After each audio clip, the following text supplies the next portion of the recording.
This please. conference will now be recorded. Counselor Roebuck, Here. Counselor Kennard, Present. Counselor Lopez, Counselor Sanchez. Yes. Fantastic. Can I get a motion to approve the agenda in the minutes? I move to approve the agenda and the minutes of the November 22nd, 2021 Infrastructure Committee meeting. Got a motion and a second. All in favor, say aye. Aye. Opposed? Motion passes. Non-action items, draft Cielo Grande Baseball Complex Master Plan. Yes, Mr. Chairman. Let me do a quick introduction or intro. Oh, before I did want to point out, Councilor Best, Pesa, and Stubbs are in attendance, and be sure to speak up if you guys have anything you want to say. Go ahead. This idea started in 2019, talking about making some new baseball complexes at Cielo Grande. In 2020, we got some money from legislators to do the master plan study and the first phase. So here's where we're at. Again, this is a master plan, so it has more than just the baseball complex, how you get there, drainage, the boring stuff, the utilities, all that kind of stuff. So it is a master plan. We went out and we got BHI and surroundings. Amit from BHI will be giving the presentation, and he'll introduce anybody from surroundings that's going to be part of it. For the counselors, I did give you a copy of the presentation so you can follow along. If any more counselors, the mayor come in, I've got a couple more. And Amit, take it away. Okay, great. Can you guys still hear me? Yes. Loud and clear, Amit. Well, thank you so much for letting us present. And first, maybe to introduce our team. So Denise and myself are with Bohanna Houston. Like Lewis said, we've been working with Lewis in the city. Our subconsultant surroundings is here as well and working with us. So that's Kenneth and Madeline. And so to touch on a little bit for this master plan, we have been working on this for a while and had a couple components to include, like Lewis mentioned, the drainage, utilities, and how this is going to lay out is that we also wanted to incorporate phasing for the master plan so that you can get a good picture of what items you need to go when, and then break out those visually, and then also see our rough budgetary costs for each one of those phases. We looked at the whole site, which goes from College to the north, 8th Street to the south, and then Sycamore and Montana for the west and east. So that's just a high level. We'll get into it, and then actually I'll turn it over to Madeline, who kind of will touch on the specifics, and we'll kind of ping back and forth on civil and landscape items. So I'll hand it over to Madeline.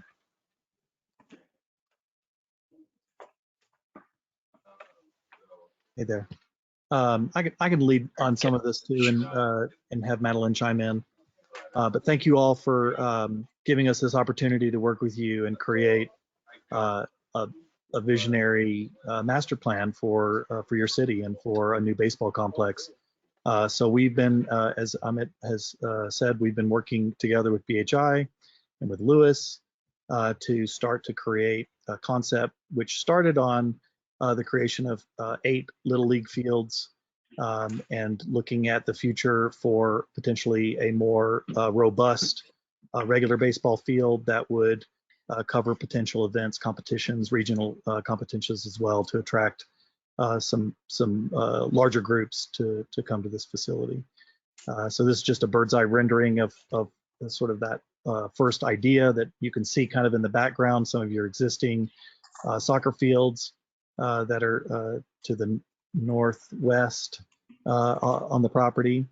And I think one of the biggest things that we tried to utilize in this, Lewis said something about the boring stuff like drainage, and we use it as an opportunity potentially to create recreational space that works with it and not against it. And so the fields are sort of being bisected. The Little League fields and the larger baseball fields are being bisected by what's an existing drainage way that we're sort of recreating and meandering to create this beautiful park feature that unites all of this space. And then of course, roadway networks around the perimeter. Some of the roads are there. We're building upon some of that existing infrastructure, but the point is to improve it and to make it better. And so we're seeing multimodal trails that would be along those roads for bikers and runners and walkers of all sorts. And then associated with those roadways are spill-off parking areas to fill up for all the big games that would occur in here. Next slide. So this is just the overall, which you can kind of see in that past image, but this outlines a strategy for creating a little bit more in the Little League fields. There's an in-between Bronco League field that we have that you could see as sort of a larger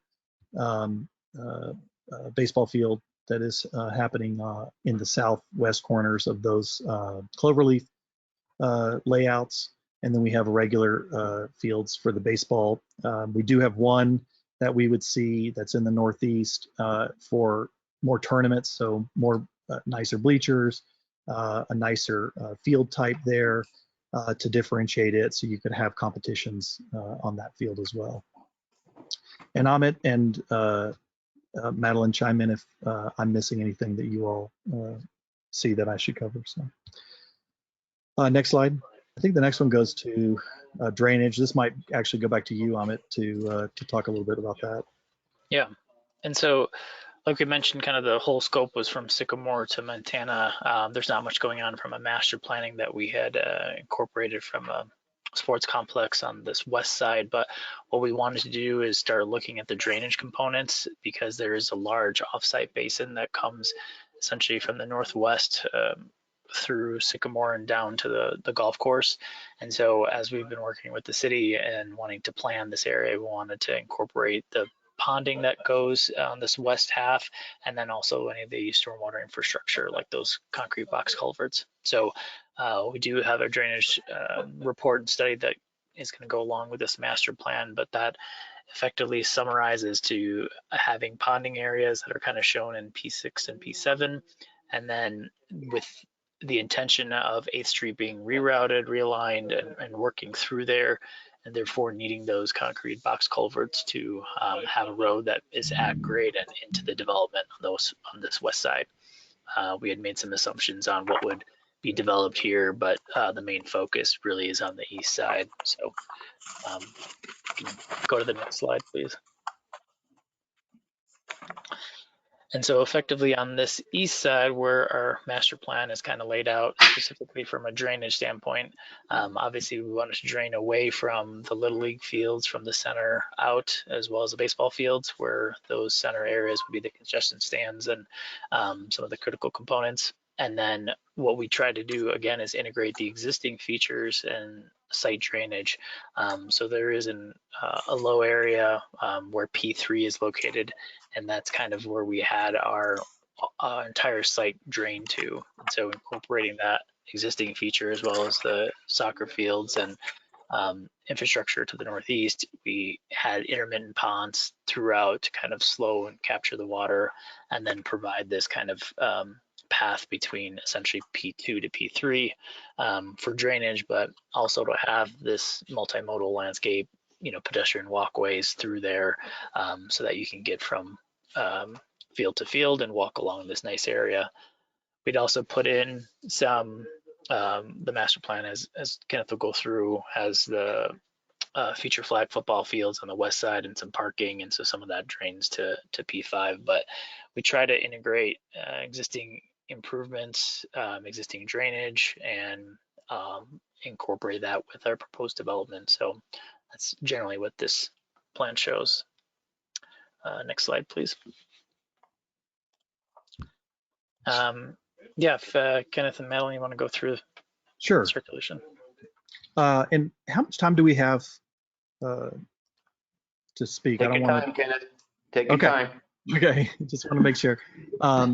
So, as you all know, sort of the existing grid network that is here at Cielo Grande, we have proposed, and I don't have a pointer in this program, unfortunately, but we did propose an east-west road that is sort of existing where it is right now, but to get that improved, to have a wide buffer between the road and a multimodal trail that runs along it. So you'll see sort of this green dashed line that runs throughout the property to create a trail loop and to connect to the existing east and south neighborhoods, as well as a thread of multimodal trail that runs through that drainage corridor, as I mentioned earlier, that goes from the northwest down to the southeast around that larger drainage pond. We're trying to really, utilize things that are already there. There's a great series of trees in an outlay on a trail to the south. So we said, why not use it? We don't want to tear it all up.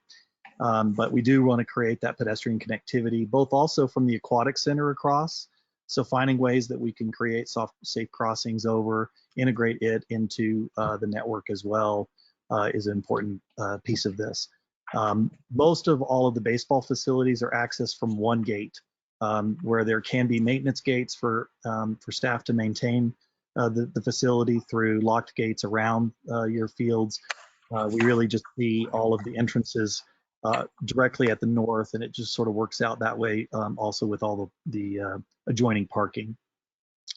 I think that's probably enough to talk about on here. We did, like Amit said, we did propose some minor improvements to the parking area that are over next to the flag football area, which I know was your hike it, spike it event for a while there. So we're still leaving that sort of, it's a later phase anyway, so we're leaving that a little bit looser depending on what all your needs may be down the road. But we do think, having an event space and having the overflow parking to be able to do those things is good. You just don't necessarily have to improve them to be the Cadillac of parking lots. So next slide.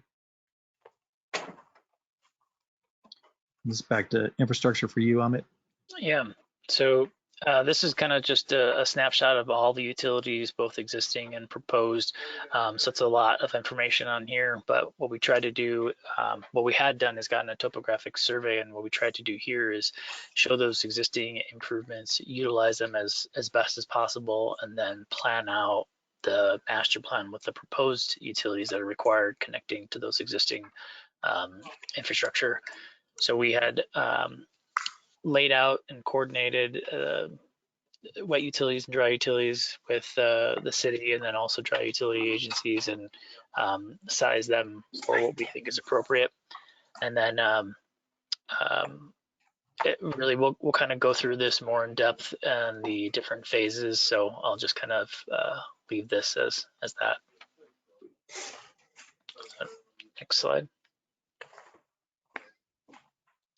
So these are our phasing diagrams. We're trying to bite this off in chunks that can be manageable for the city of Roswell to implement over time, but also give as much functionality as possible to the use of the fields, and from an efficiency of construction means as well, having all 4 of the clover leaves of the first Little League fields, for example, makes the most sense. It's closest to the existing infrastructure and roadways.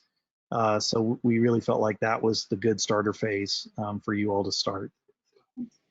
And I'll just point out, if you all are looking at this printed in a spread format, the left-hand side of the spread is always going to be the site improvements, and the right-hand side of the spread are the associated infrastructure improvements. So you'll see those continue to build upon each other as we move further along in the phases. And the only other thing I'll mention for phase 1, just to keep this a very cost-effective phase in hopes that it can, happen quickly, is our plan is to utilize the existing parking that's already there at the skate park and the aquatic center. And so we probably built some temporary paths leading up to that, and then the additional parking would come in phase 2 and later. Thanks, Madeline. The next slide can go. So as we're looking at phase 1, we're looking at the specific utilities, and again, that same idea to utilize whatever infrastructure is there so that this phase can move ahead quickly and efficiently. So like Kenneth and Madeline said, the roadway infrastructure is essentially there, and so are the utilities for the most part. The one thing that's really missing is this water line connection. And so in the past, the water lines used to kind of crisscross and get to a certain point directly on the south half of this. You can see those dashed blue lines, all existing water lines. And so effectively, those weren't going to be in the right location for our proposed development. So we're calling out for some of the water lines to be kind of connected from Montana to College and then service those first Little League fields. But the majority of the other trunk infrastructure, like sanitary sewer, is there. We're just going to be extending a service for sanitary. Telecom is something that would need to be extended from College, so that would be the main infrastructure coming down Nevada and then through this east-west roadway to the first set of Little League fields. And then electric is another set of utilities that are effectively there, and we're pulling a service off of that. What we're planning for in this case is just to have a temporary line. There are some facilities there, and so kind of just using that for the current phase, and then we kind of develop that as we go. And then grading and drainage, how this first phase is looked at as essentially it would be built and drain away from the center, as I mentioned earlier, and then the perimeter grades all drain to that low area at the southeast by 8th and Montana that's in existing. So from a drainage standpoint, everything would flow to that area. It's sized for the new improvements, so that wouldn't be an issue. And then as we develop the phases, we'll integrate some of the more landscape amenities and swales and pathways. But for phase one, that's the current plan. Keeping it lean and mean. Mm-hmm. Next slide. So phase two incorporates the second cloverleaf of Little League fields and some improvements to the adjoining roadway that's between it and the aquatic center, new parking areas, excuse me, and the beginnings of the trail network, the trail spine that unifies the soccer fields to the northwest, all the way down to the drainage pond. So starting to incorporate that drainage because we're starting to need to take it more seriously with the additional improvements. So with phase two, we start to take some of that on, adding ponding to the left of the first field, improving the pond that's to the southeast, et cetera. And now with this phase, you have both of your Little League fields built. Is there anything else to add there, Madeline? No, I'll just point out, by the time we get to this phase, the intention is that each of these quadrants of Little League fields have their own associated parking. There will still be the additional parking that we mentioned earlier by the skate park and the aquatic center, but there'll be sufficient enough parking for each field. You'll see one here and then one here with direct pathways to those fields. Yeah. Oh, you can't see me point, but. Well, one to the northeast of the phase one fields and one straight north of the phase two fields.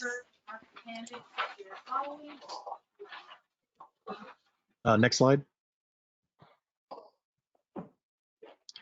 We probably don't need to go through every single infrastructural improvement, but maybe just point out some of the highlights, Ahmed, of this phase versus the next. Sure. Because we have 5 phases. Yeah, that's quite a few.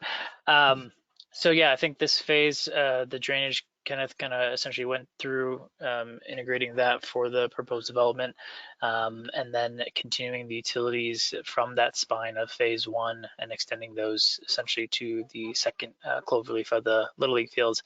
The only other thing to add on this one is the demo and the removal of some of those water lines. So having those connectivities in phase one provides the ability now to remove some of those that are kind of in the way of the second Little League field and also the large baseball fields. So now in phase two, the water line is kind of connected and looped as needed. And then again, we're still utilizing the same roadway and transportation network, which is that east-west roadway. I think that's the majority of the improvements for this one. So next slide. Phase three incorporates the standard baseball fields, two additional larger parking lots. And what we're seeing is that these will also start to support and benefit the multi-use, soccer fields that are to the north of the roadway, as much as they will support potentially a competition event for the baseball fields component. And then we also do show some improvements to, we've been talking with Lewis, the city of Roswell, about potential traffic calming roundabouts, circles. So you'll see that up in the northwest corner on College. So that's another component to start improving that roadway. Once we start getting this much sort of critical mass for events, we're going to want those redundant drives to be able to enter and exit the facility without a jam, without a bottleneck. And so that's part of the solution in this regard to helping with this third phase of development. Next slide. So for the infrastructure required for the baseball field, it's pretty minimal. Again, we had that main trunk line of infrastructure from earlier phases, and so we're just pulling off of that east-west road for sewer, water, electric, and telecom. For sewer, the only unique thing is that because the drainage divide between the Little League fields and the baseball fields kind of bisect that, we're having to provide a separate service that comes all the way to the west just so that we can have our sanitary sewer flow by gravity instead of providing any lift stations. So that's the only unique aspect here, but we did try to separate the services altogether away from that main drainage divide for cover and depth requirements. Next slide. And then phase 4 is the multi-use field, and again a little bit more of a question mark as to what this may become, but we did show a multi-use field just to the west of the baseball complex, and the improvements of that overflow lot so that larger events, concerts, whatever you may have programmed can occur in that area as well. And then it's also the kind of final completion of the loop for the road access. The perimeter is finally improved all the way around the project site. Next slide. And then for phase 4, the infrastructure is pretty minimal since it's just parking lot. So there's some storm drainage for that new parking that goes to the P5 pond at the southwest, and then some obviously site lighting for those parking lots, but pretty minimal on the infrastructure for phase 4. Next slide. And you can keep talking about. Yeah, so phase 5, essentially we were kind of looking at this whole western area as something that's not directly impacted by the whole eastern. So we organized our phases to have this at the end. So, this could effectively be done at any time, but not knowing what the plan is on this west half and how quickly that's going, we put it to the end. But again, it's really for those ponding areas for P6 and 7 and the storm drainage infrastructure, as 8th Street will be realigned and worked through. But again, the drainage is really divided east and west from Nevada, so it's kind of looked at independently and can be developed after phase 5 in terms of residential, commercial, or whatever may come in this place. Next slide. And the next few slides are just some of our renderings that we've been creating to start to establish some ideas about the vision, what it feels like to be on the ground. So this is showing the multimodal path that's running around the drainage corridor with one of the baseball fields in the distance, as you can see. Next slide. At one of the Little League fields, just showing some of the bleachers and baseball setup, or sorry, Little League setup for the cloverleafs. Next slide. Here's one with a concession stand and observation deck. So again, you can and bathrooms can be in here. So there, on the first floor, you can have a concession stand and bathrooms for the facilities. And then on the top, you can just raise up that roof and create a deck so that people can, announce the games, watch the games, and whatnot. So, next slide. Yep. And then we have a breakdown of the costs by phases.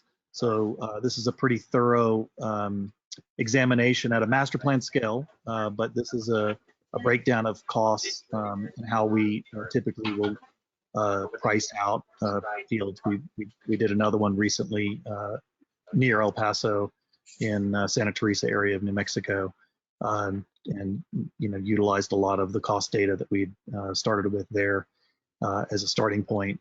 Times are a little weird right now, of course, with supply chains and the craziness of our world, but we're trying to anticipate as much as possible in pricing these out at this point. So this again is master planning level, but it gives you an idea phase by phase where costs may stand.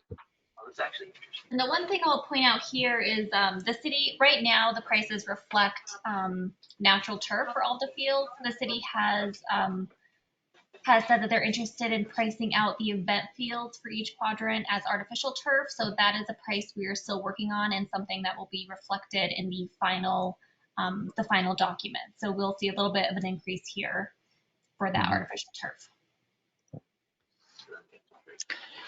And you can probably flip to the next page or the one after, just to give you a quick summary of the cost. One more. So on the top right, or how you're looking at that per phase, those are kind of outlined, and all the costs, at the best we can, are current 2022 pricing. And so depending on how each one of these phases get laid out and actually installed, second phase might be 5 years out, or the third phase might be 10 years out. Those escalations for cost per year are not included, but this is just to give you an idea at the moment of how much that phase by phase cost would be. You can go next slide. And I think the last slide is a pretty sunset view. So thank you very much. And we defer to you for any questions or comments. Yeah. Thank you. Oh, I bet there's a lot of people have a lot of things to say. We'll start with any of the counselors. Questions or comments? Chair, this is Margaret. Yes. Why are we looking at artificial turf? As far as, I've been in the discussion, we started the discussion way back a couple of years ago in general services as well. There's different benefits for artificial turf, and I think I think that's still a topic that's open for discussion about the pros and cons of having artificial turf. Councilor Kennard, they're looking at the artificial turf for the competition field on each clover leaf. You'd only have one that would have that, because as I understand in the competition nowadays, a lot of the other towns have artificial turf for their competition fields, and it's a little bit of a status quo trying to keep up with them. Okay, thank you.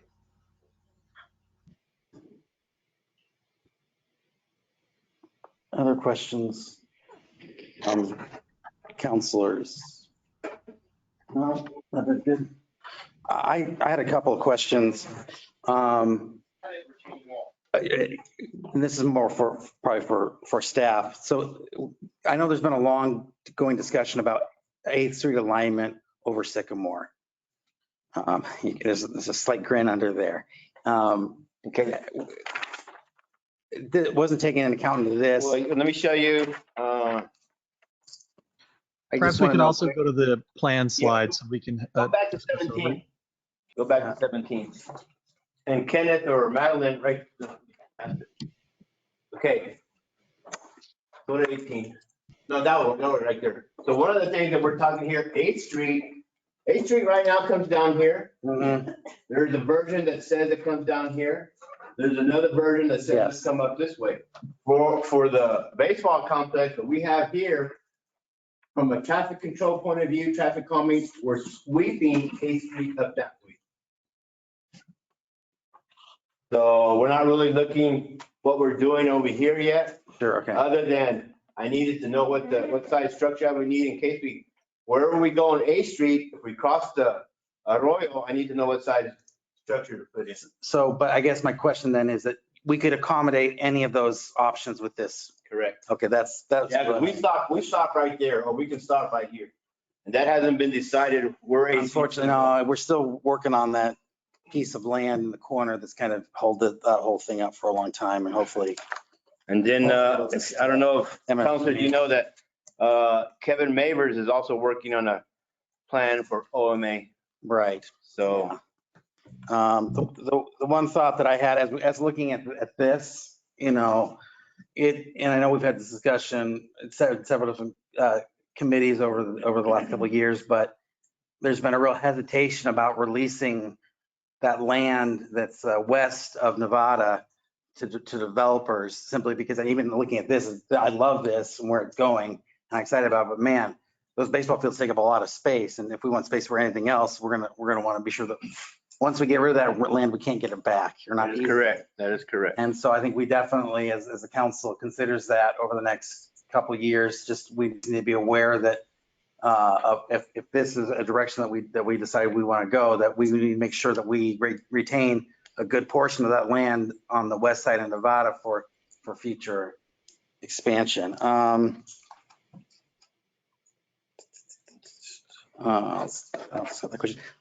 from, I'd love to hear comments from anybody who's here. Oh, I'm sorry, Councilor Pesa, go ahead.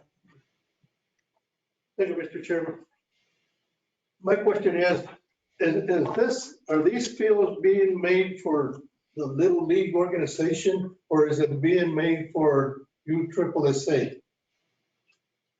Because there's a difference. Yeah, as we were designing this when we first started, one of those would be New Knot Fields cluster, and the other one would be Lions Hondo's cluster, and they would be using their existing fields as their practice fields.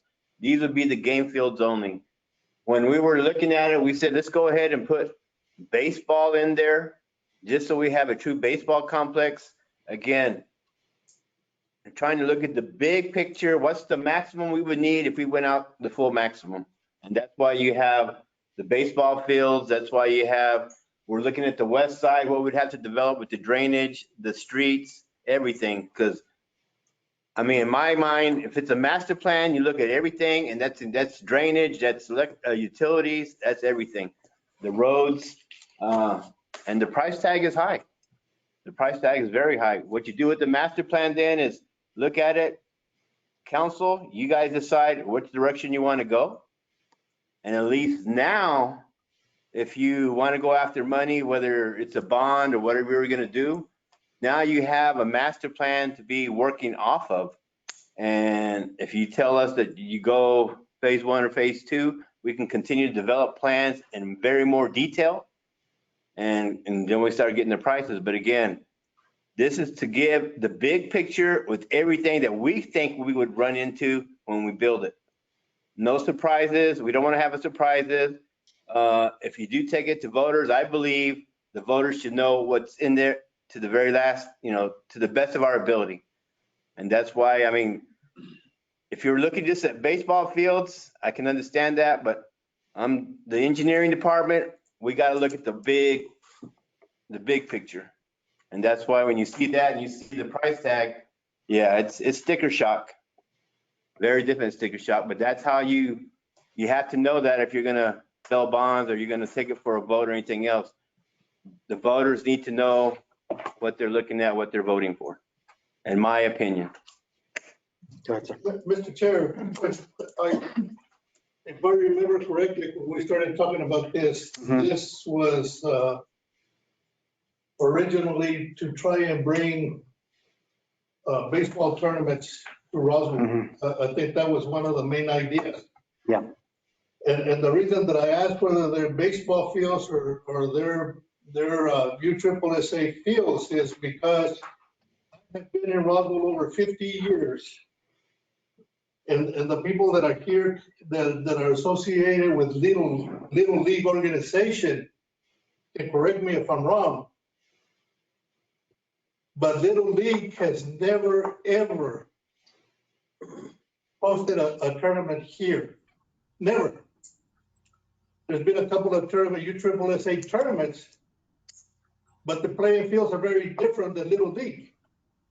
And so to me, it seems like it's a waste of people's money to continue with a project of this enormous size and expense.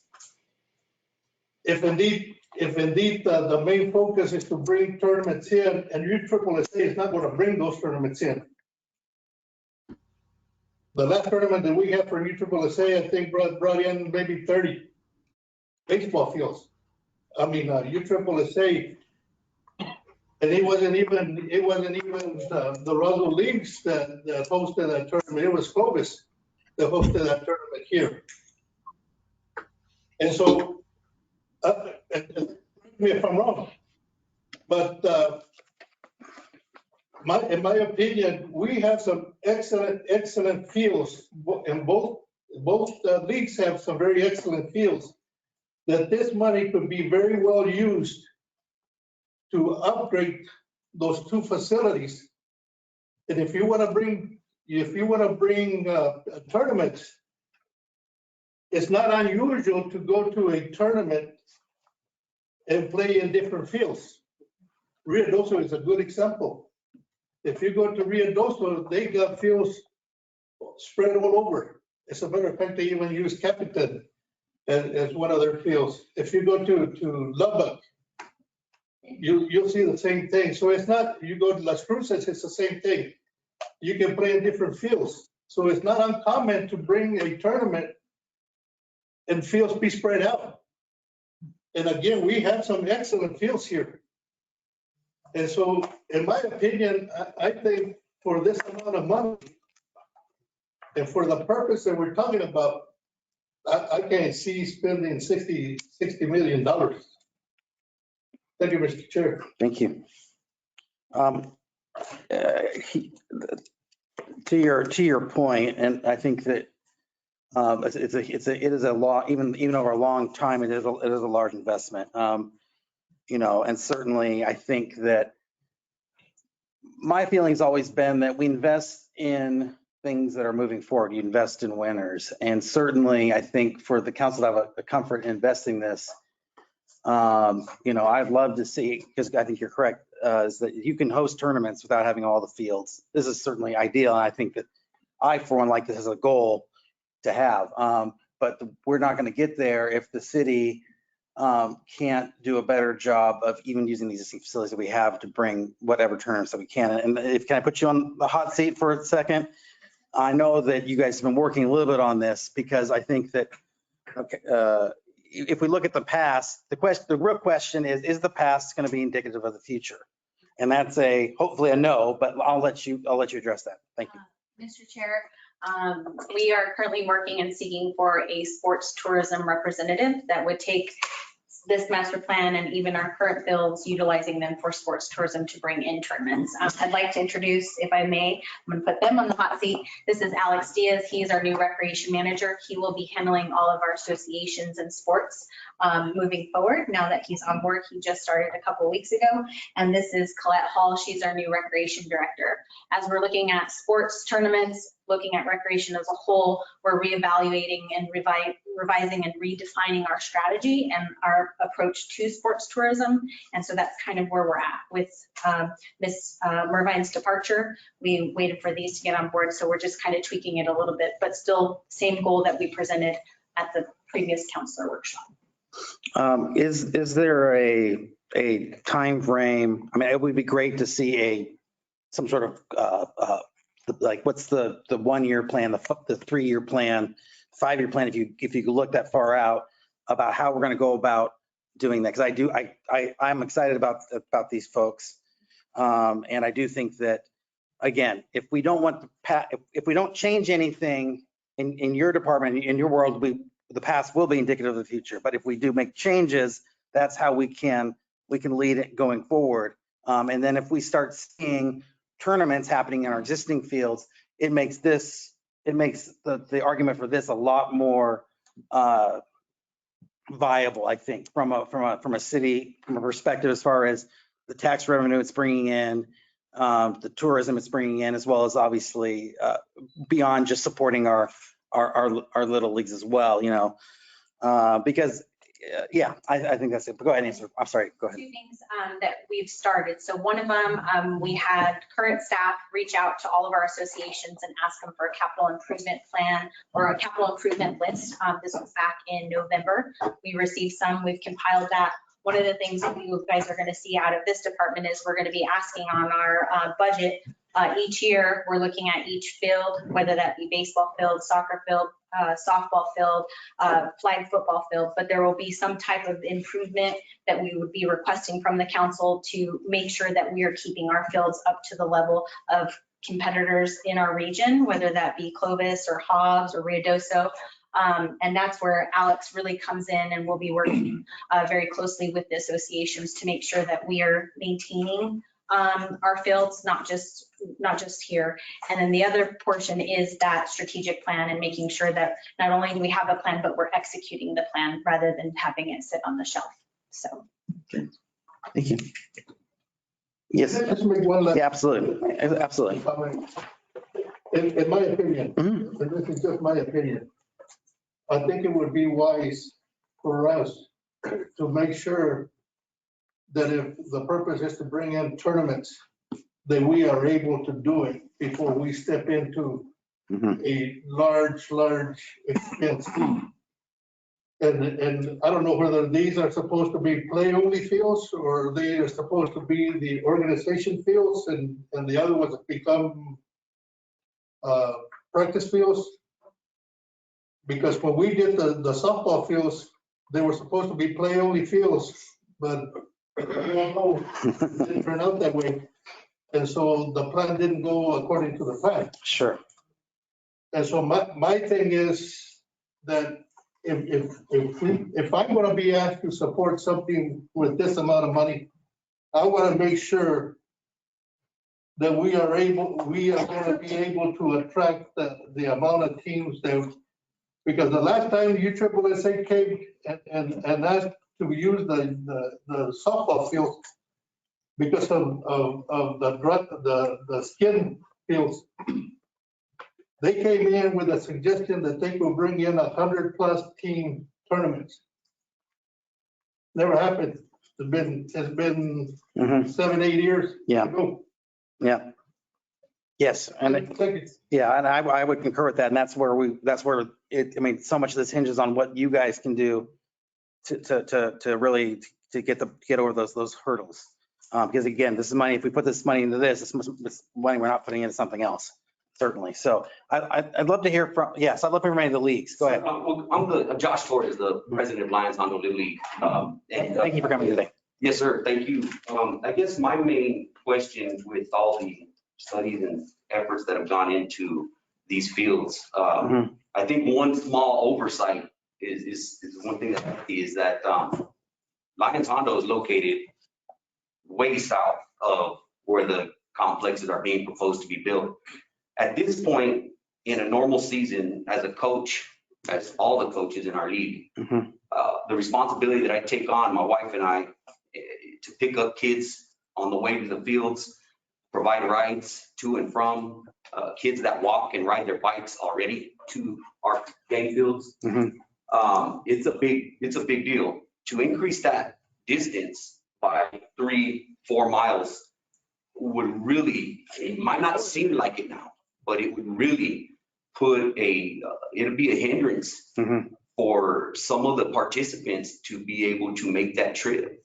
And I don't feel as though that was taken into consideration whenever we decided that this is a nice complex. It's state of the art. It'd be so awesome to be a part of that. But remembering that $60 million should take into consideration keeping it accessible to all of the citizens of the community. And that's what's important to me, that we make sure and still make it accessible. It might not seem like in this day and age that something as simple as kids getting to the fields is a big deal, but when you deal with it on a daily basis during the season, it really is a big deal. That's where I'm at on that. Fields are beautiful. The whole thing is beautiful. The ownership of it also is a problem with us. I'm sorry, just, Melico and Plains Hondo Little League. thank you. Been over there a lot of years, been in this community a lot of years, and love this community and volunteered in this community a lot of years. And my thought behind it is this is great, but for high cost. But the ownership that doesn't take place at the Roswell Girls Softball Complex is kind of my biggest issue. Their bathrooms are not the greatest. Sometimes they don't have running water in some of them. They don't have toilet paper. The playing surface isn't the greatest, and you don't have this family-oriented community effort that's taking place. And I'm sure Noon Optimist is the same way.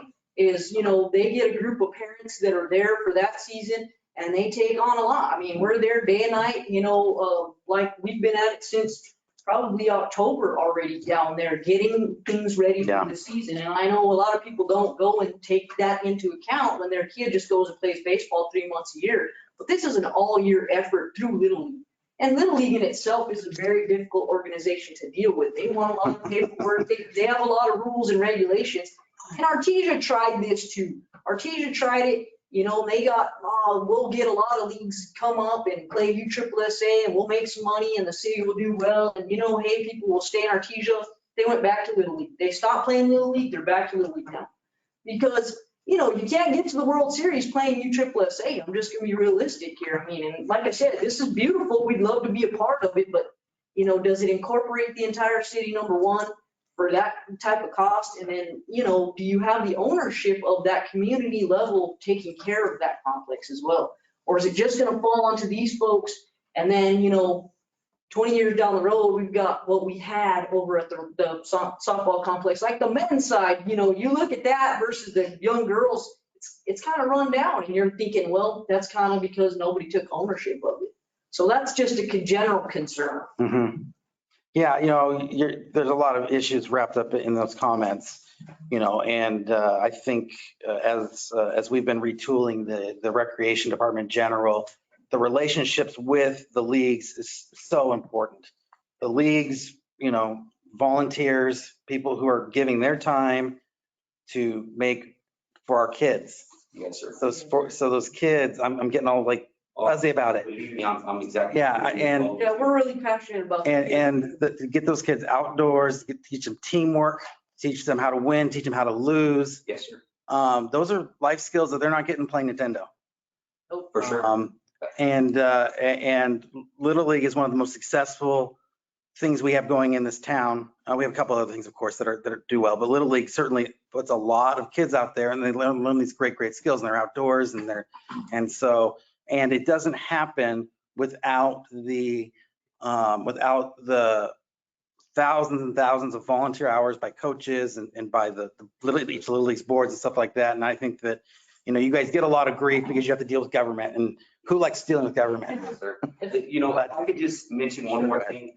The hardships that we come upon are things that we just deal with when it comes to little things. But I do want to say thank you. I want to really say thank you to Mrs. Kennard and Mrs. Best.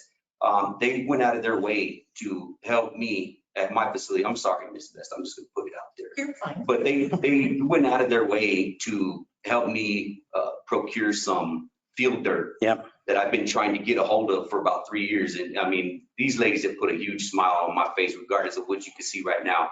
But I mean, that right there just really showed a united effort. And I just want to say thank you in person for that. And I really appreciate it. And the league and the kids will really enjoy that. And so thank you for that. Yes, thank you. Great. That's it. Any other comments? Other league people? Caleb Grants, President UNOP. Kind of just to talk about, this all started kind of in 2019. We did about a year of meetings with the leagues and half of you in this room as well. 2020, here's a letter that was submitted to the governor and And our state legislation from both leagues, it was signed by both leagues regarding this. I've worked with 3 out of the last 4 presidents at Lyons Hondo, as well as the last 4 presidents at NUNOP on this project as well. All those comments and stuff that were brought up on that side were discussed. Troy Oswald was in every one of those meetings. Sure. And you know where Troy Oswald is now? Not here. But he has a lot. Thank you. Go ahead. Al Stokes before him, and as well as Matthew, one of the previous one as well. So all those things were brought up. The kind of the idea regarding the location of it, that was discussed, number one. Obviously, the soccer league has been there for many years and does not have that problem. And I can personally say on the basketball side, I've played in both, I don't know what you call them, program A or B or whatever, age group wise. I've been in both of those as well. It's awesome. I mean, it's packed in there every night of the week. So I think that's kind of just something that's always brought up. As far as the comments about tournaments, I can speak Little League wise. Nunoptis actually hosted 2 Little League tournaments last summer. They've probably done many throughout the years.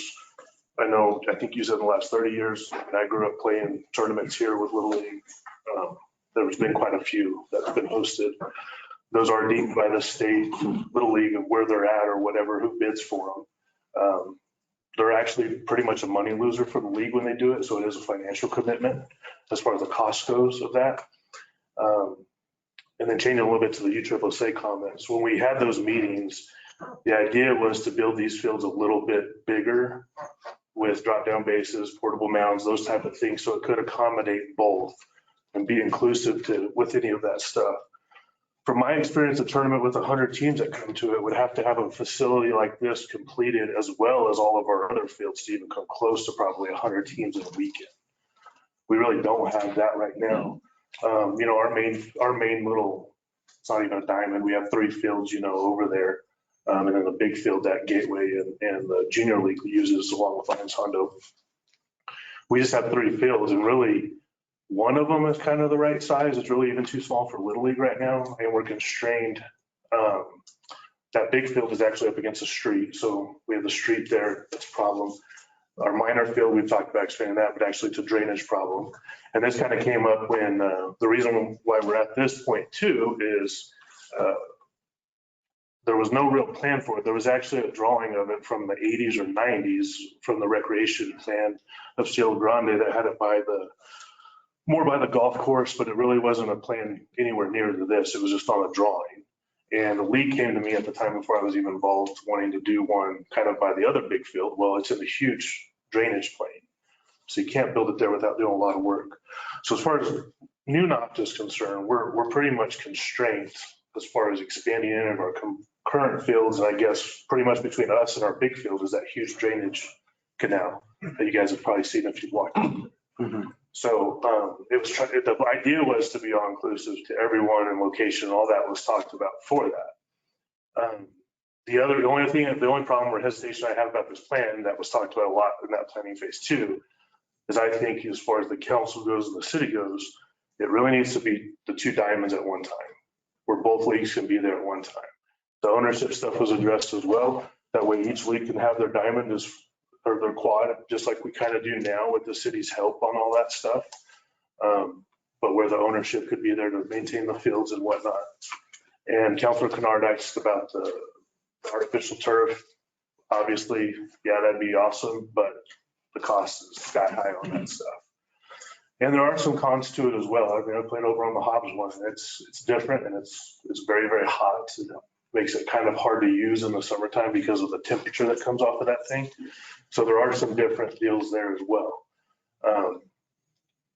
So I was involved with it a lot in 2019. I'm glad to see that kind of came up because Juanita asked about capital upgrades, and I kind of said, I don't really need any capital upgrades if you're not where we at with this, especially if something like this is moving forward. And I know the state gave us money to get to this phase. So, sure. But it was talked about price wise.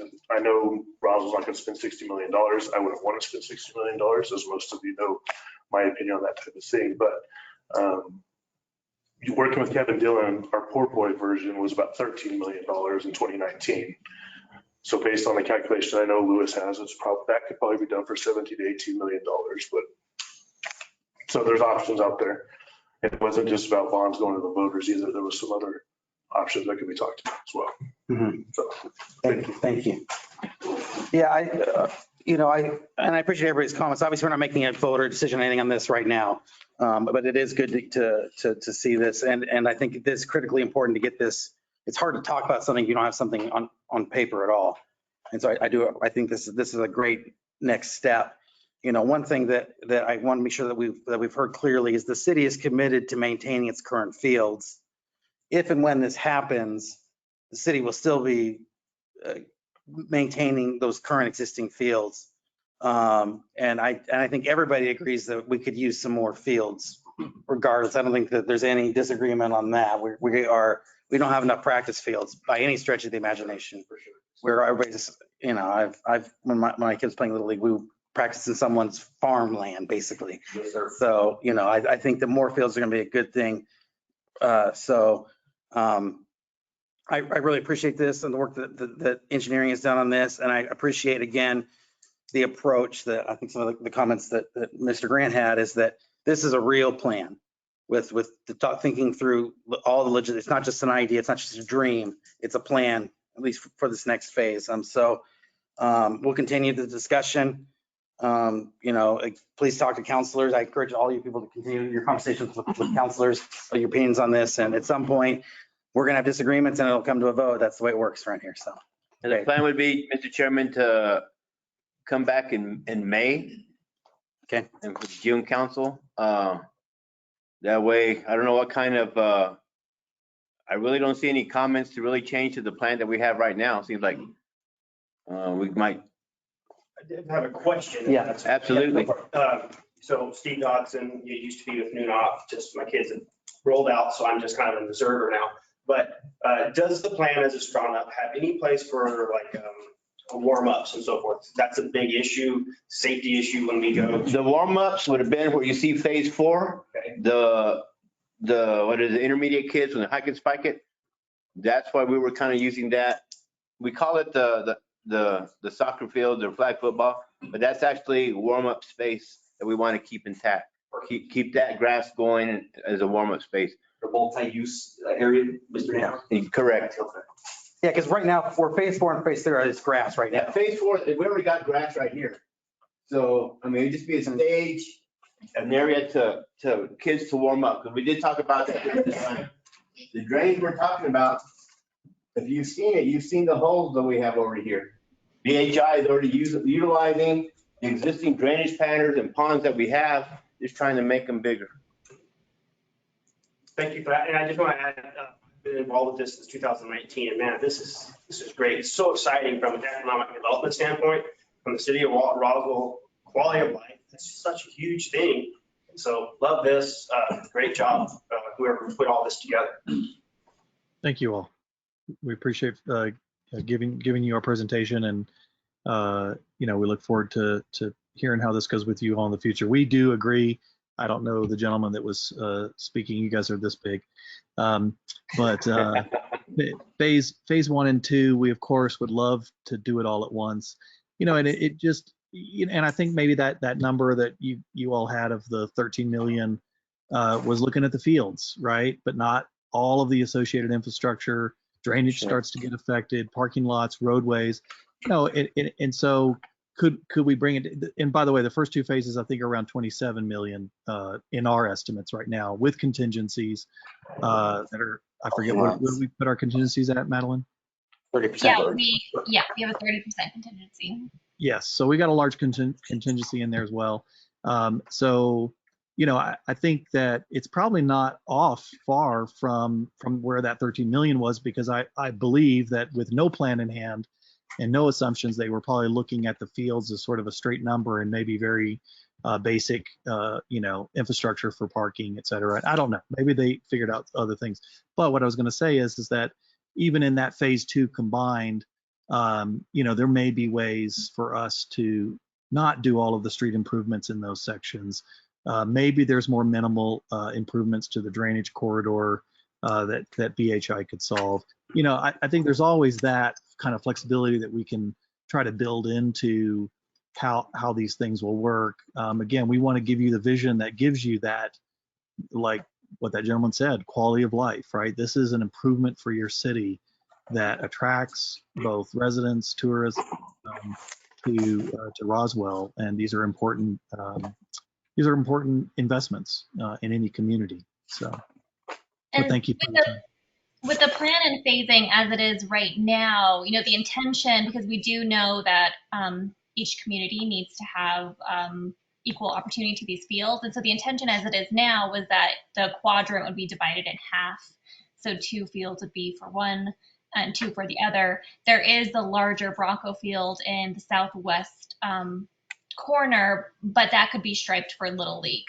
It's getting smaller, so that's easy to do. So if it stayed as is, the plan is that they would be divided up until phase 2 got implemented.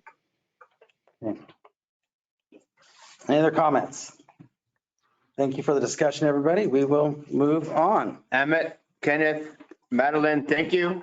Thank you very much. Yep. We're moving on to our next item. Very good. Thank you all.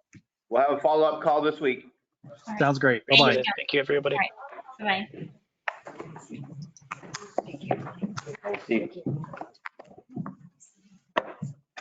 Mike, could you get the lights?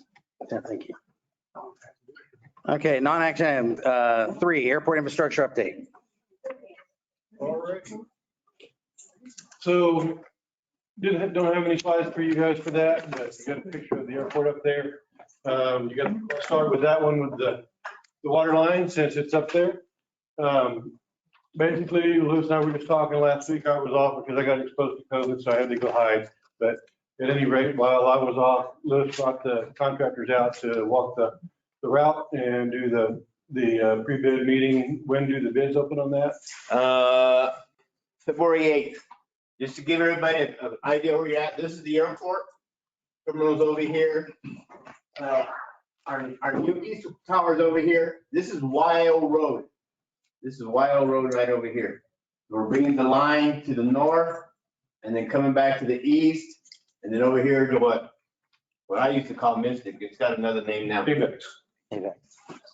So that'll supply our current tenant AVEX and then the smaller line that runs out into the county, the YO Acres community there just to the east.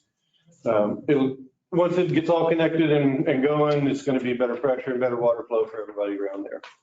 I don't know if there's any more slides. I assume. No, that's the only slide. And that's a 14-inch water line, 14-inch diameter. Yep. So it's going out to bid? Yeah, we're bidding it. Plans are done and it's on. We open bids February 8th.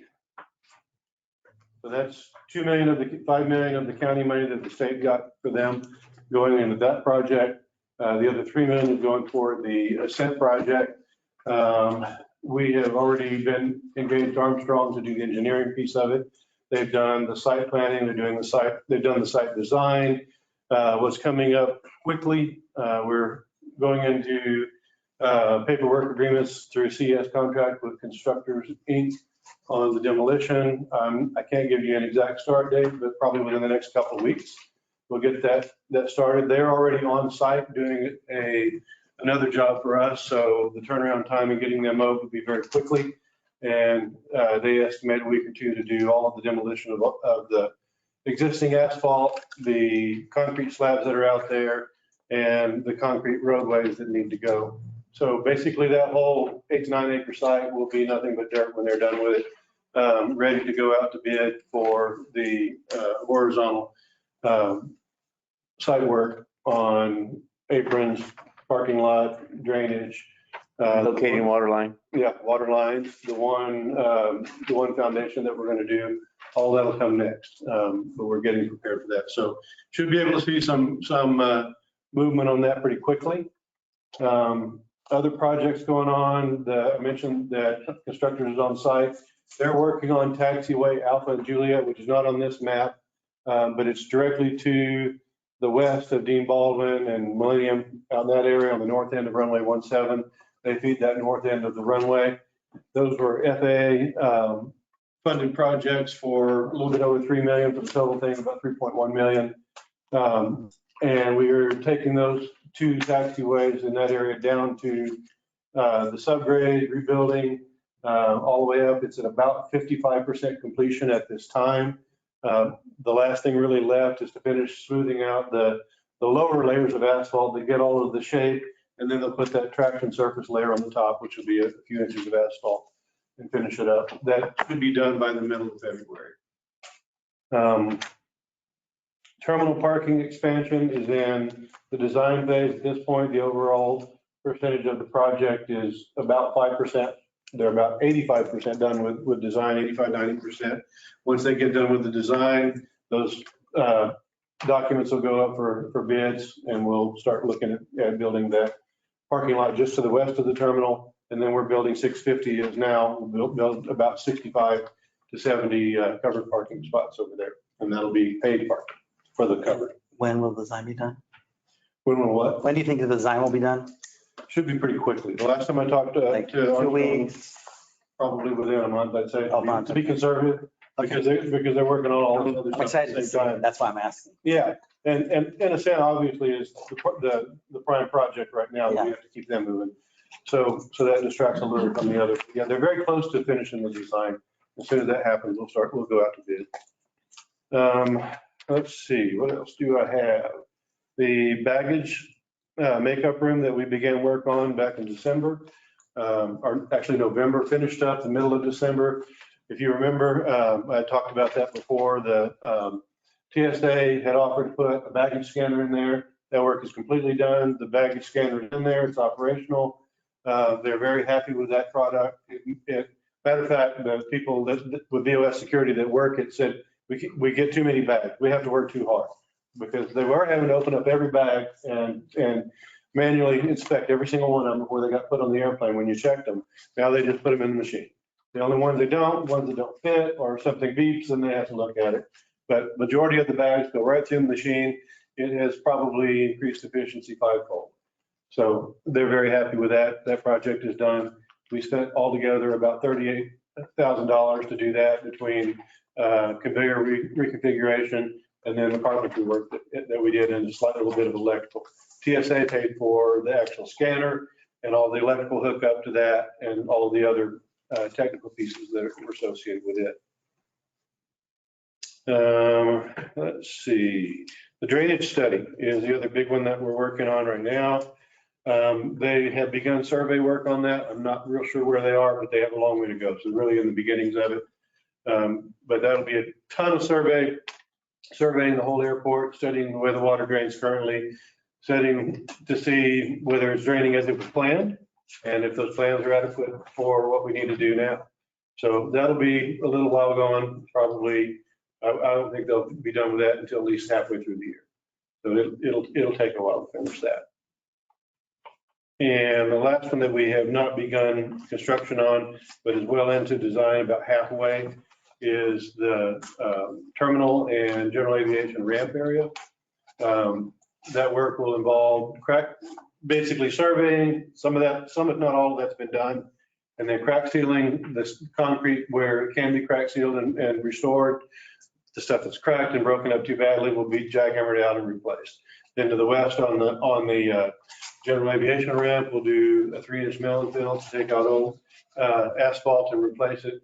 And then some of the other places that are still newer, but it's time for a little restoration on them. We'll oil those to preserve them. And that'll be about the end of the $3 million grant that we got for FAA with that. That is phase 1.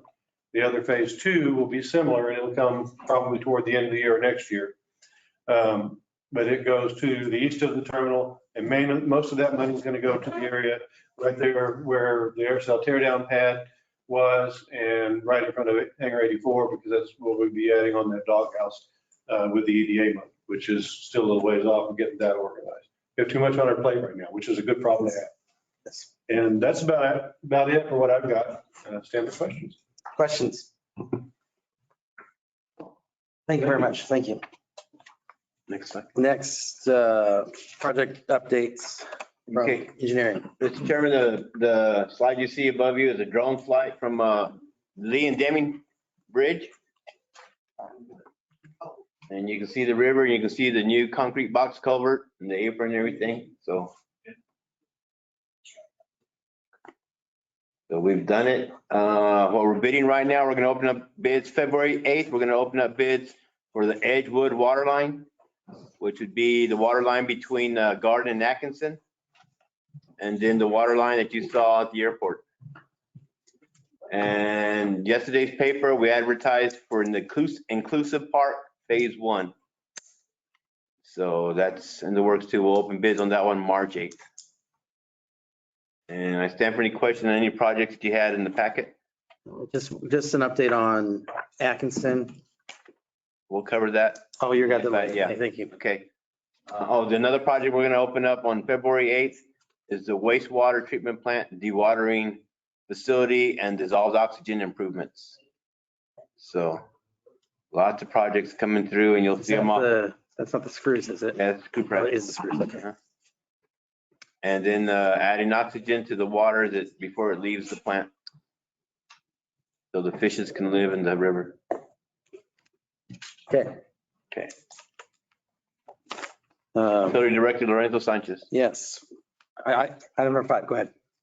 Mr. Chair, committee members, I'm here asking you to ratify the repair work for manhole repair to J&H Services, an amount of $75,267.64.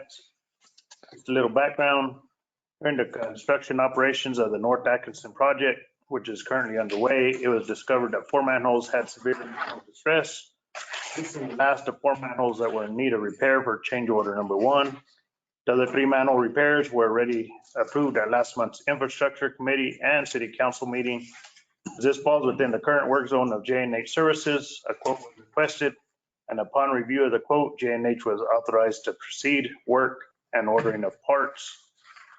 This manhole right here, this is the 4th one. It wasn't actually in the construction project itself, but when they went to go do some bypass pumping on it, we found out that needed to be rehabilitated also. So that's why we're coming after the fact on the 4th manhole. Financial consideration, this item funded in the FY 2022 sewer department budget. This repair was not a part of the approved fiscal year 2022 sewer department budget. This repair will require a budget amendment to fund the project in the current sewer department budget. No legal review and board of committee action. Just asking you once again to consider recommendation to ratify work for the manhole repair to J&H Services in the amount of $75,267.64 for February City Council. And staff recommendation is to proceed as presented. Questions, comments? I got a question, since I'm still a newbie here. Is there anything that we could do instead of waiting 2 months to get these repairs done? I think the last time was it November when we had our meeting and these manholes were an issue. We had to wait, or they had to wait to present to us and get it approved to get those done. Well, what happens, Counselor, is we didn't wait. We saw this as an urgent situation. That's the kind of language on this one is ratify. Yeah. So you guys do have ability. Yeah, we don't hold the contractors up and it just makes sense. It does make sense. I just want to make sure that's. No, you're absolutely correct, Counselor. We come to you, we've negotiated with the contractor. We sat down, looked at the situation, said, proceed. We can't hold up the project. Perfect. And then we come to you guys and say, we want to ratify. So when we look at the language and again, as a newbie, I'll share that with you. When we say ratify, we've already gone on with the work and did it. That's to come, you have a picture of the actual work being done. And also, Counselor, just so you know, also we do have an RFP out that was approved for any sewer or water work now. So we can go ahead and request quotes from the approved people on that RFP, the contractors, and then we could go and start with the work a lot quicker now. That gave us the ability to have a main break or sewer break. Yeah. We're gonna get a quote as fast as we can. Okay. And then we're gonna work it into infrastructure as fast as we can.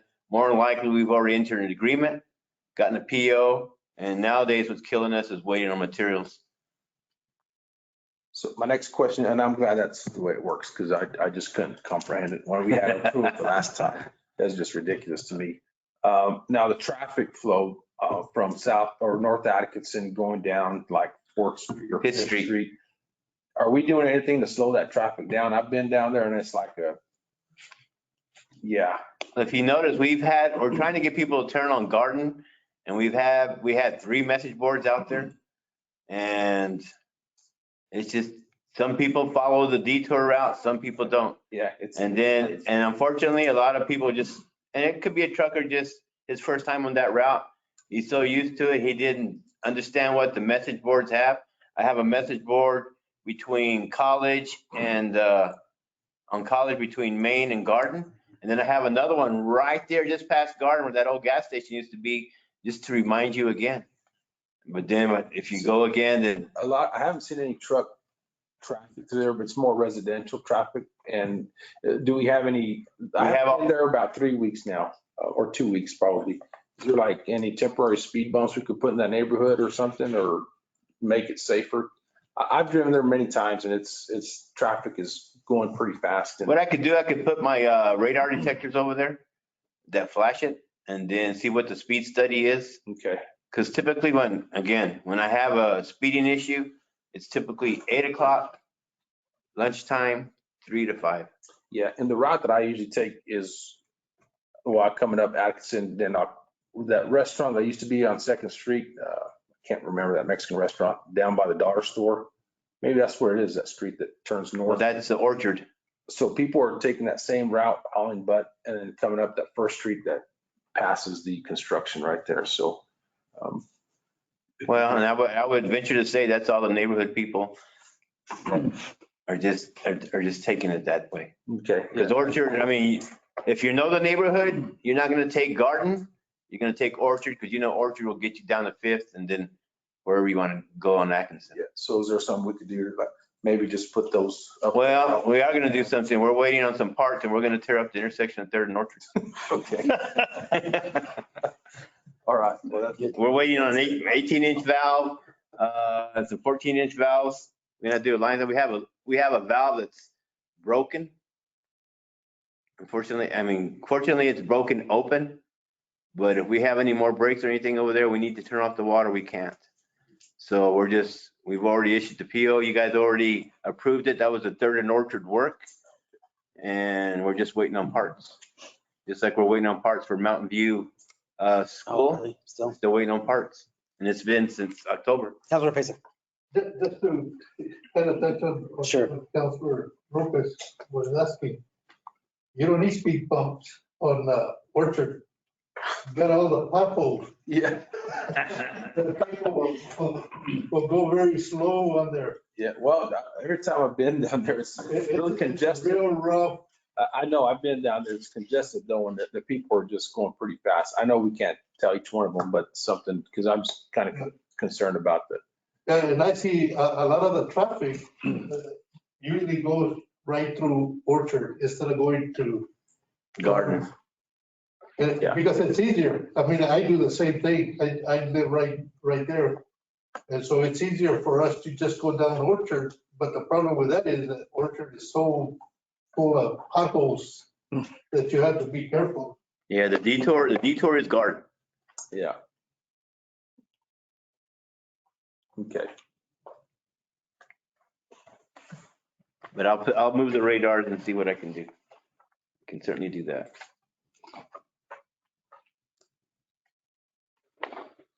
So we need a motion. Yep. Or any other questions on the manhole repair? Otherwise, I need a motion to ratify the repair work for the manhole to J&H Services in the amount of $75,267.64.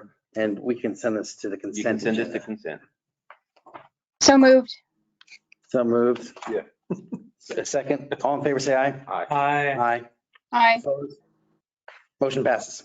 Thank you. Next. Mr. Sanchez, again on the water portion. Thank you.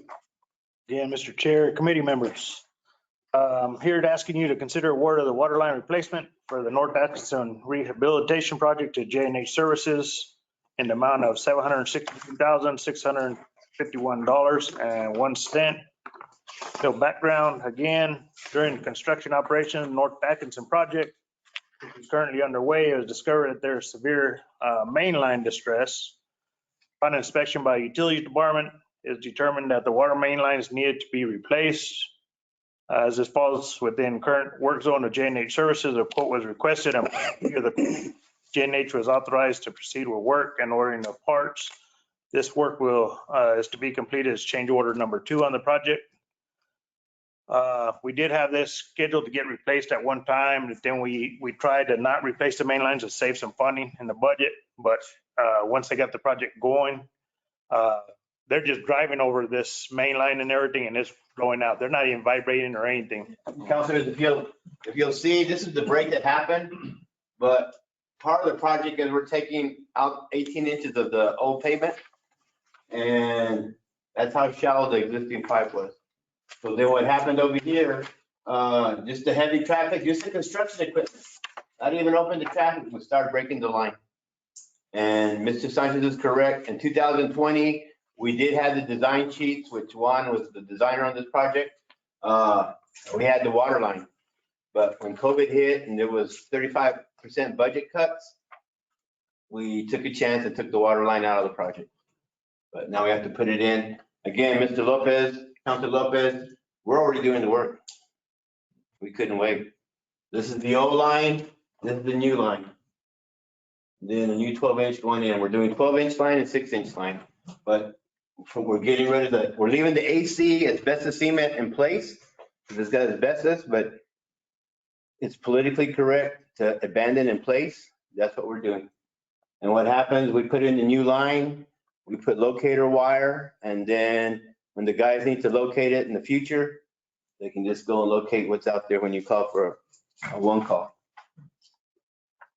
Any questions? Okay. Not. And this is a. Right, and under financial consideration, this was not funded in this FY 2022 budget. So we'll require another budget amendment.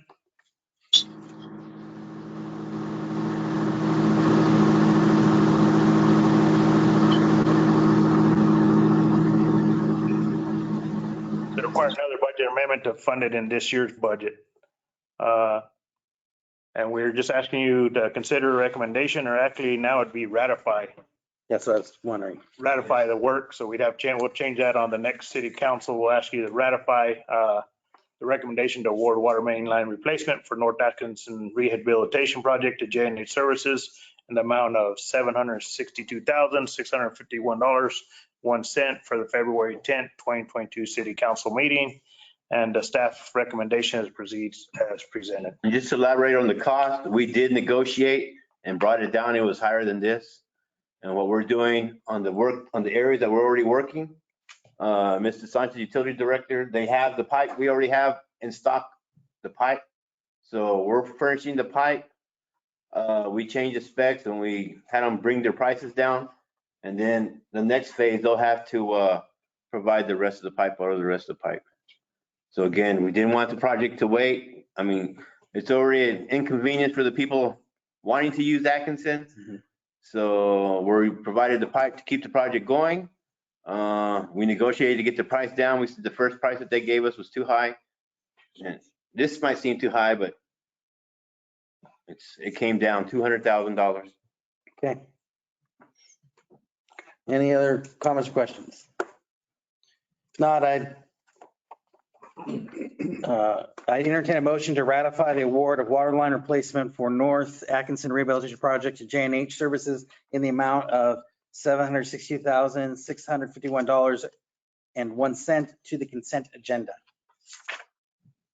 As she said, so moved. So moved. Yes. Second. Yes. All in favor, say aye. Aye. Aye. Opposed, same sign. Motion passes. Thank you.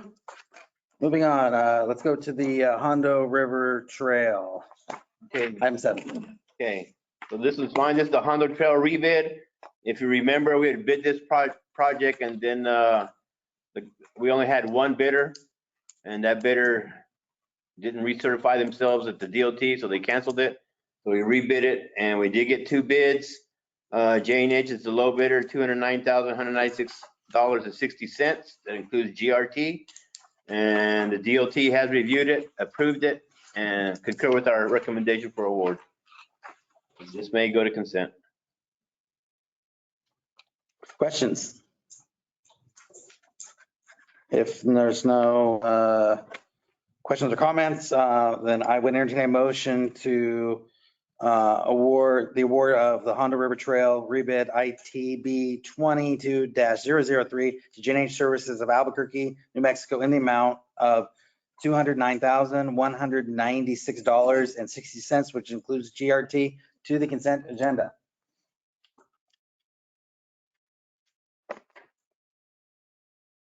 So moved. Thank you.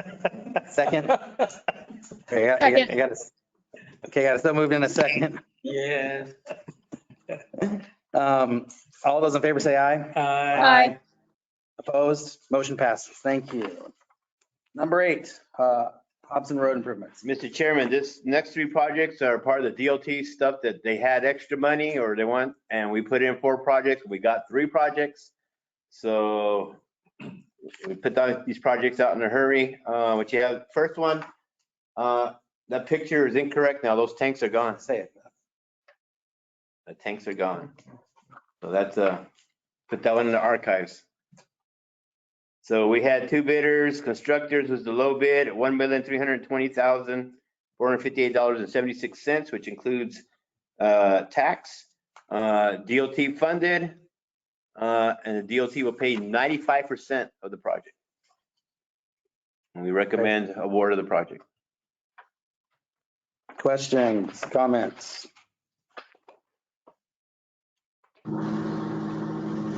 I think Larry Conley will be really happy about that, right? He's online. Larry Conley will be very happy. Great. Yeah, this is good. So,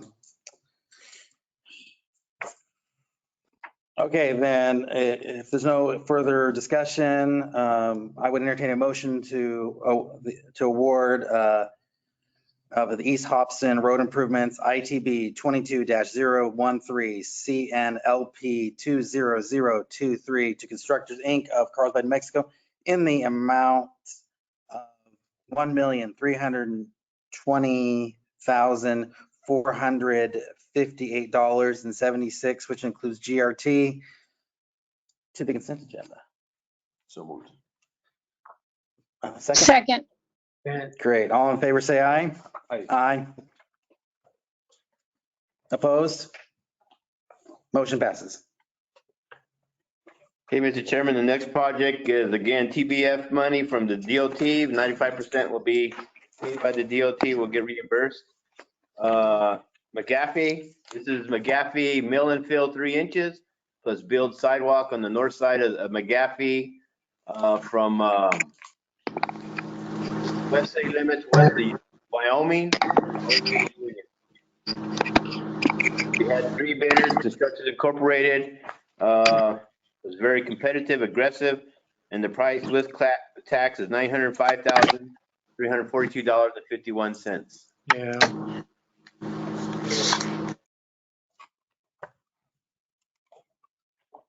All right, any questions, comments? And this is 95% from this. Will be reimbursed 95%.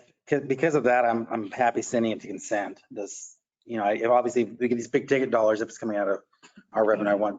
We need to already discuss them, but I'm okay sending consent.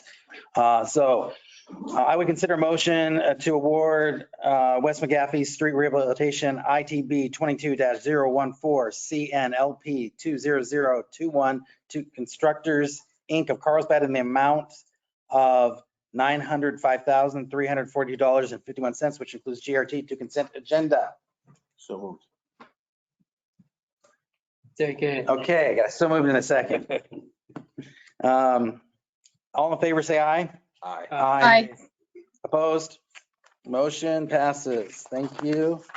Next project, Mr. Chairman, is North Main Street. Oh, that's McGaffey.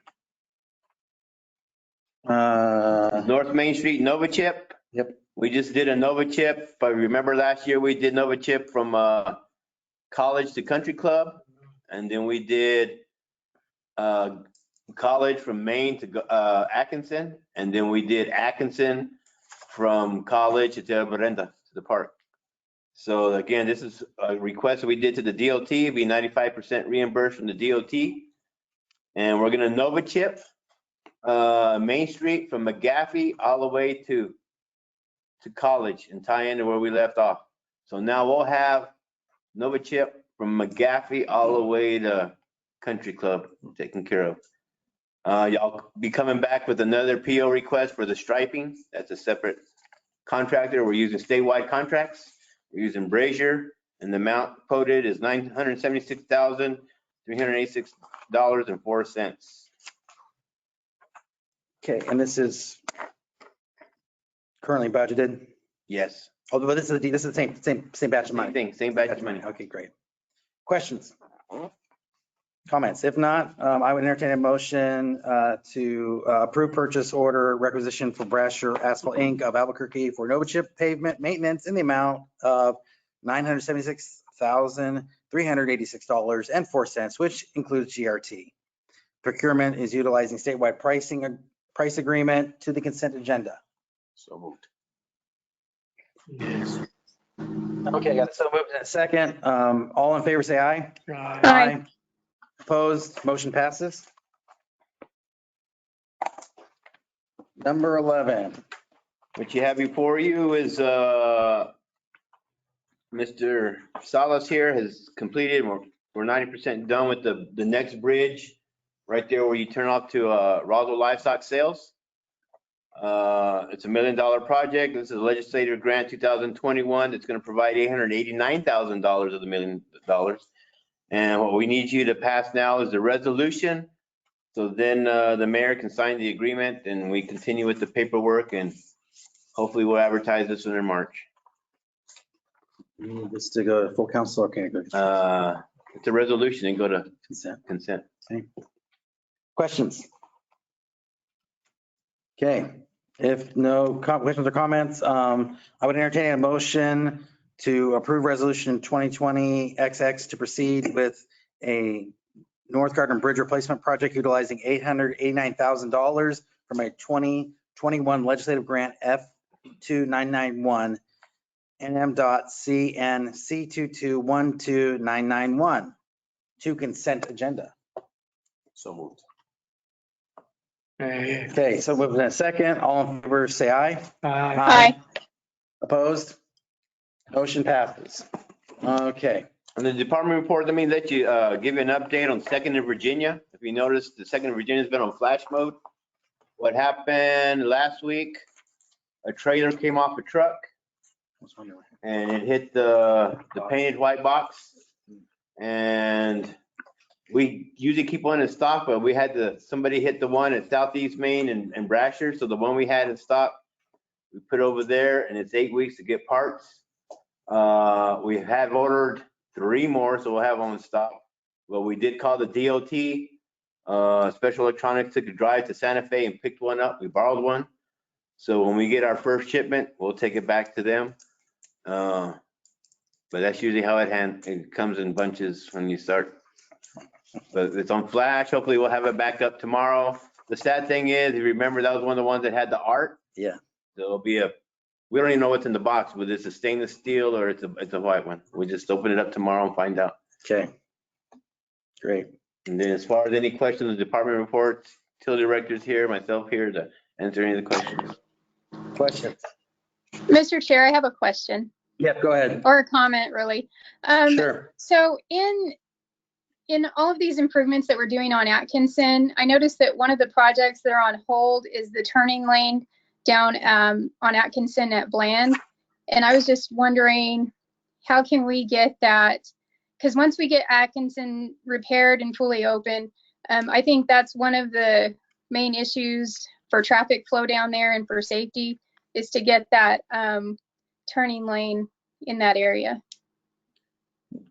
Counselor, we have it designed, but we have never been funded for that one. So I'll put it back on the list, my funded projects for when we do budget.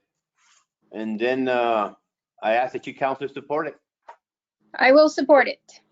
Where is this? Where's that? Atkinson and what? Bland, right there by Nancy Lopez. It'd be a turning lane to turn into, go down towards Mesa. Mhm.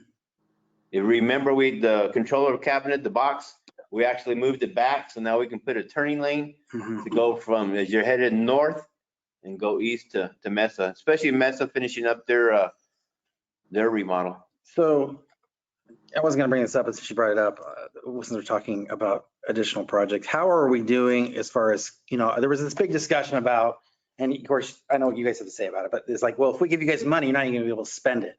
I guess my question is, how are we doing with the capacity wise? Do you feel like that we're running into projects we're getting to spend? Okay, so if you remember that list of projects, yeah, and there was comments made that we couldn't put them out. Mhm. The last project on that list is item number 11 on this agenda. Okay, so you feel really confident that everything that we budgeted for this year is going to be in process? It's going to be in process. Hopefully we're going to have POs for everything that was budgeted. And then I'll ask for another $20 million. Good. Okay, good. Yes, and that's what I expected, to be honest.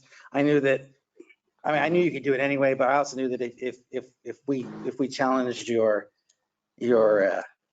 competitive spirit. Yes, thank you. That's a great way to put it. Like challenges. That you'd step up to it. So, and we appreciate that. So it's a good staff. Yeah. Bernadette, Juan, Glenda behind me. The good staff. Great. Yes. Yeah, I will give you, let's just yeah, well, that's fine. Anybody online or in the room that public comment? I know we had some people online.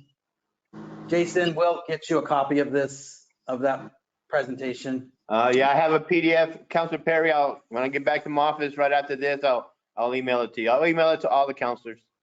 Larry Thank you. Conley online. Yeah, would go like ahead, Larry. to speak. Yes, Larry, you have the floor. It's nice to see all of you. It's been a long time. I'm at home recovering, but I want to say today I heard nothing but good news. I'm especially excited. You counselors took care of, I think it was New Knox, and got them their dirt for their infield. That's great. My only concern, the 3 towers, gas tanks. I can't tell you how happy I am. I'm waiting for Leprino to have a pizza party out there for us. But my only concern, or 2 things. One, I'd like to see Savino Sanchez, or not, Lorenzo. Oh, me. Yeah, when you have a line break or a valve break, is there a way in your announcement in the paper or online, you can say, well, this is a line that was installed back in 1918, and We can definitely do that, Larry. That's a good idea. We typically try to advertise whenever we're going to shut a road down, but it would be better to include that information so people are aware of the age of the infrastructure, how old it is, and why it's failing in certain locations. And I think And we do have that also, information available. I think also we should have a line memorized that if some smart, says, well, why didn't you fix it before then? You can say, well, to fix all our water lines, it would cost us $50 million. Lewis can provide that number, and we'd have to raise all our taxes up just to take care of those people. And Well, then the last thing I want to mention is it came up on repairing the potholes on Orchard. I've driven down Orchard. Every time I drive down there, I pray that Juan Oropesa will hit one of those potholes and it'll knock some sense into them. Thank you. And please record that and send that to my buddy Juan. Thank you. Great. Anybody else online that would like to comment? Mr. Chair, I have a quick question. Yes. Councilor Perry was online and it froze. Is this going to be available on YouTube? They usually put these on, post these recordings. So. Okay, that's what he was asking. Yes. Yeah, they Okay. usually almost. Yeah, we'll have to check with IT. They're the ones that usually do it. Okay. But we're gonna go ahead and we can email you the entire infrastructure slides, the whole thing that you saw here. Lewis, can you hear me? Yes. Yes, Counselor. Okay, I signed out and signed back in.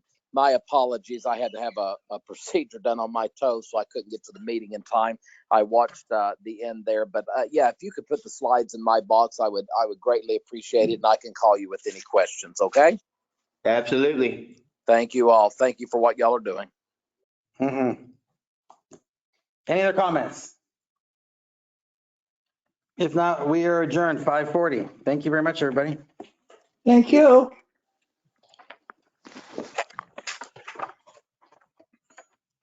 Next month we'll